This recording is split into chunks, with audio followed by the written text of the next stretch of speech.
I always believed I knew Rex, my loyal companion, my steadfast guardian, my constant friend.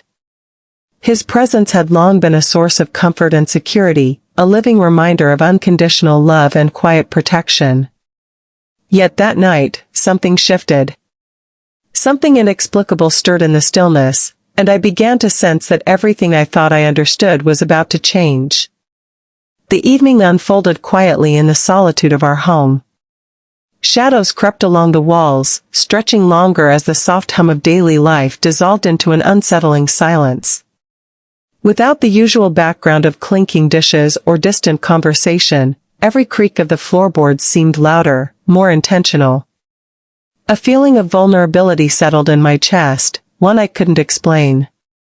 I curled into the couch, wrapping myself in a soft fleece blanket. The television flickered across the room, filling it with moving color, but my focus wasn't there. My mind drifted, pulled back to Rex, who lay silently on the rug, his body still, but his eyes far from restful. "Are you doing okay, big guy?" I asked softly, my voice barely more than a whisper. He looked at me, his amber eyes meeting mine with an intensity one didn't recognize. Normally, his gaze brought comfort, a gentle confirmation that I was safe, and never alone. But that night, there was something in those eyes, a trace of restlessness, of guarded awareness. Outside, the wind howled and battered against the windows. The clock read 10:47 p.m. A time that normally promised peace. Instead, it ushered in a kind of tension I couldn't place. Then, without warning, Rex rose. There was a grace in his movement, quiet yet full of intent. He moved to the front door with ears perked, posture stiffened, muscles taut like a drawn bowstring. "What's wrong?" I asked, following behind him with slow steps. He didn't respond. He didn't need to. Rex, who had never reacted to distant sounds or rustling trees, stood as though awaiting an unseen presence beyond the door. I reached out, pressing a palm against his warm fur. "It's just the wind," I whispered, but even to myself, the reassurance sounded hollow. I checked the lock again. It was secure. Still, the weight in the room didn't lift. The air itself felt charged, like a storm waiting to break. The furrow in his brow, the rigidity in his body, it all screamed of something deeper, something more than instinct. And that's when I felt it, the first quiet pull of fear. Not for the outside world, but for the unknown emerging between us. Rex turned his head to me again, his gaze heavy with emotion I couldn't decipher. He slowly moved past me and returned to the living room, not lying down in his usual spot on the rug but pressing his body against my legs as I sat down again. "What's going on with you?" I asked, trying to keep my voice light. It trembled anyway. He didn't answer, of course, but he didn't need to. His silence spoke louder than any words could. I flipped through the television channels without really watching, trying to distract myself from the heaviness in my chest. Eventually, he rested his massive head on my lap. His breathing was slow, steady, but his eyes remained open. Normally, his closeness filled me with comfort. Tonight, it felt like something else, like a quiet warning or an unspoken goodbye. My fingers found their way to his fur, running through it gently, more for my own comfort than his. I told myself it was just a strange night. But deep down, I wasn't so sure. That night awakened memories, too, soft ones, from when Rex first entered my life. I never imagined I'd love a dog so deeply. At 14, I was absorbed in trends and music and friends. A Great Dane didn't exactly fit into that world.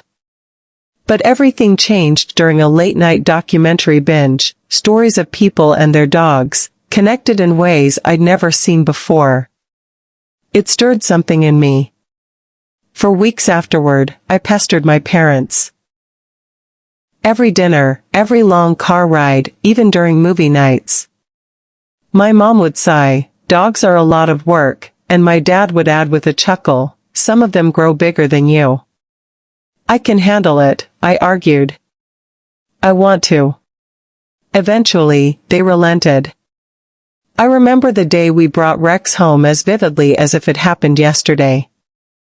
A wobbly, giant-pawed puppy with floppy ears and eyes too big for his face. In the back seat of the car, he fell asleep against my leg, his soft breaths warming my skin and my heart. I was smitten. Rex quickly made himself at home. He sniffed everything, barked at his reflection in the mirror, and tripped over his own feet with the kind of clumsy joy only puppies possess. He filled the house with life, and my heart with purpose. Training Rex became a project of love. Sit. Stay. Come. Over and over. He could be stubborn, distracted by passing butterflies or the promise of a treat, but he was eager to please. Every time he obeyed, tail wagging like a drumbeat of pride, I'd laugh and ruffle his ears. Good boy, Rex. He grew fast, faster than I expected. By the time he was full-grown, Rex was an awe-inspiring presence. Tall, powerful, yet somehow still gentle. He was my shadow, my secret keeper, my steadfast ally. When I failed a math test, he was there, head on my lap, breathing slow and steady. When my parents fought, and I curled up on the floor, unable to block out the yelling, Rex would press against me, his body a wall between me and the storm outside. "You're all I need," I once whispered into his fur through tears. And in that moment, I believed it. Years passed. High school came and went in a blur of late nights, forgotten friendships, and uncertain futures. But Rex was constant. He knew when I was sad, when I was elated, when I just needed silence. Everyone loved him. Even my parents, once skeptical, came to adore him. My mom would often sit with a cup of tea near the fireplace, Rex curled beside her, and say with a smile, "He's the calmest soul in this house." Looking back now, I wonder if the changes in him started sooner than I noticed. There was a growing watchfulness in Rex. He would hover near doors, patrol the hallway at night. He wasn't just guarding. It was as if he was waiting. One clear afternoon, everything came to a head. We were walking through the park, our usual path, trees swaying gently, a few birds flitting through the sky. Rex's leash was loose, his gait relaxed. I felt the calm of routine. Until I didn't. Across the grass came a woman with another Great Dane. Sleek, black-coated, regal. Something about her presence triggered something in Rex. His body stiffened. His ears shot forward. "Stay close," I warned quietly. But before I could say anything more, he lunged, his body surging with power, dragging me forward, nearly toppling me. I barely held on. "Rex, no!" I gasped. The other woman gave a small smile as she pulled her dog away. "He's just got a lot of energy, huh?" I couldn't respond. My heart was still hammering. My arms shook from the effort of holding him back. We walked home in silence. And though Rex settled into his usual spot beside the couch that evening, I couldn't forget the way he had stared at the other dog. There was something electric in it. Something unfamiliar. Something stirring. The days that followed were marked by more subtle changes. He became more attentive.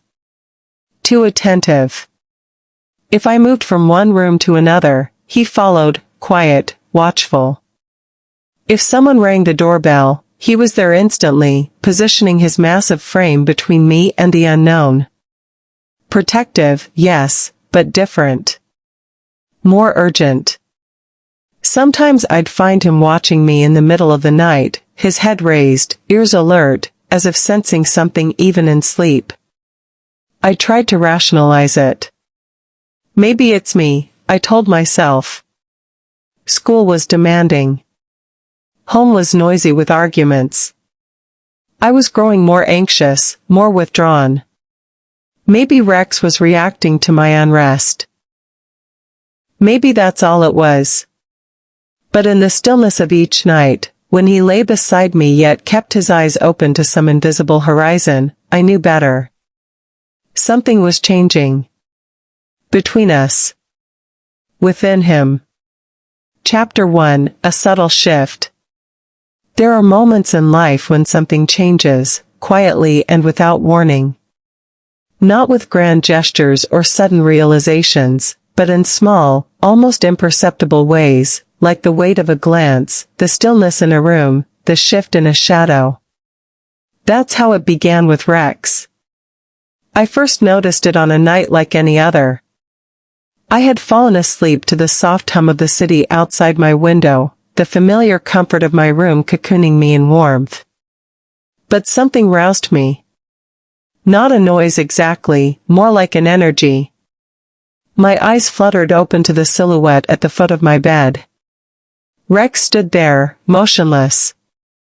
The pale glow of the moon spilled through the curtains, casting his massive frame in silver. His eyes glowed softly, watching me, unmoving, unreadable. I whispered his name, barely audible over the sound of my heartbeat, but he didn't stir. Just watched. I sat up slowly, the blanket slipping off my shoulders. Rex, I whispered again, stretching out my hand. My fingers brushed against the top of his head, warm and steady. His breathing was calm, but there was something in the air, a heaviness. Like a moment holding its breath. "You're being strange again," I murmured, forcing a gentle tone into my voice. "Go back to sleep." But Rex didn't move. He stayed at my side as I lay back down, my heart thumping louder in my ears than it should have. His eyes didn't waver, and I couldn't escape the feeling that something was different. In the days that followed, that feeling lingered. Rex wasn't outwardly different. He still greeted me at the door, wagged his tail during meals, rested his head in my lap during movies. But underneath it all was something new, an intensity one couldn't explain. A focus that hadn't been there before. Was it me? Had I changed without realizing it, and Rex was simply responding? Or was it something in him? A shift not in body, but in spirit? He watched me more now, not just with the loyalty of a dog who adored his person, but with something deeper. Something protective, maybe even pained. I caught myself second-guessing everything, every tilt of his head, every sigh, every time he followed me from room to room like a silent sentinel. At night, it was worse. The quiet wrapped itself around the house like a second skin. Every creak of the floorboards, every whisper of wind through the trees outside, seemed to carry weight. And always, Rex was there. Never far. Watching. Waiting. I started remembering things, small, insignificant moments that now felt precious. The first time I held his tiny puppy body in my arms. The long walks in the park where we didn't speak but somehow still shared everything. The nights when he curled beside me as I cried over broken friendships, or whispered dreams into the silence, hoping they would take root in the dark. Rex had been with me through it all. The tantrums, the transitions, the silent growing pains that come with becoming someone new. He had never asked for anything in return except presence. And now, that bond, the one I had taken for granted, was changing. It was evolving into something I couldn't quite define. Deeper. Heavier. Scarier. One evening, as twilight painted the room in indigo, I found Rex lying by the window. The last gold of the sun warmed his fur, and I sat quietly, simply watching him breathe. He didn't move, but his eyes met mine. And something passed between us, something unspoken. A promise, maybe. Or a goodbye. I wasn't sure. "You're scaring me," I whispered, the words trembling in the space between us. He moved then, not away, but closer. His head lowered until I could feel the brush of his breath on my skin. He held my gaze, those amber eyes so full of something I couldn't name. It wasn't fear. It wasn't sadness. It was understanding. After that night, something settled. The tension didn't vanish, but it changed shape. Rex still watched me, still lingered at my side with his silent loyalty, but now it felt like we had reached an understanding. Not of answers, but of acceptance. He began following me less with his eyes and more with his heart. When I cried silently after a hard day, he didn't crowd me, he simply lay nearby, close enough that I could feel his warmth but far enough to give me space. And I started to understand. He was preparing. Not to leave, perhaps, but to let me go. The day I left for college dawned too soon. The house buzzed with movement, boxes packed, voices raised, lists double-checked. Amid it all, Rex remained quiet. Watchful. As I sat among the clutter of my half-packed room that final night, he came to lie beside me. I rested my hand on his head and let the silence speak for us. "You've always been my constant," I said, barely holding back tears. "And now I have to go." He leaned into me, pressing his head against my shoulder. I didn't need words. He already knew. At school, everything was new. Strange faces. Loud hallways. Endless noise and still, a constant, aching silence in my chest. I missed Rex. Every day. I missed the way he followed me from room to room, the weight of his head on my lap, the quiet certainty of his presence. But I also carried him with me, in the steadiness I found during midterms, in the way I listened more than I spoke, in the loyalty I showed to new friends. Rex had taught me those things. Without ever saying a word. Each time I returned home, the ache eased. There he was at the door, his face a little grayer, his movements a little slower, but his eyes, the same. Filled with a love that neither time nor distance could touch. He'd press into me like always, breathe me in, and for a moment I'd be a kid again. Safe. Known. And each time I left again, the goodbye didn't get easier, but it got gentler. He understood. So did I. Years passed. College turned into career. Life pulled me in new directions, across cities and seasons. And through it all, Rex remained a fixture of my heart. When he grew too old to stand when I returned home, I lay beside him on the floor. When he couldn't chase the ball anymore, I sat with him in the grass and watched the sky.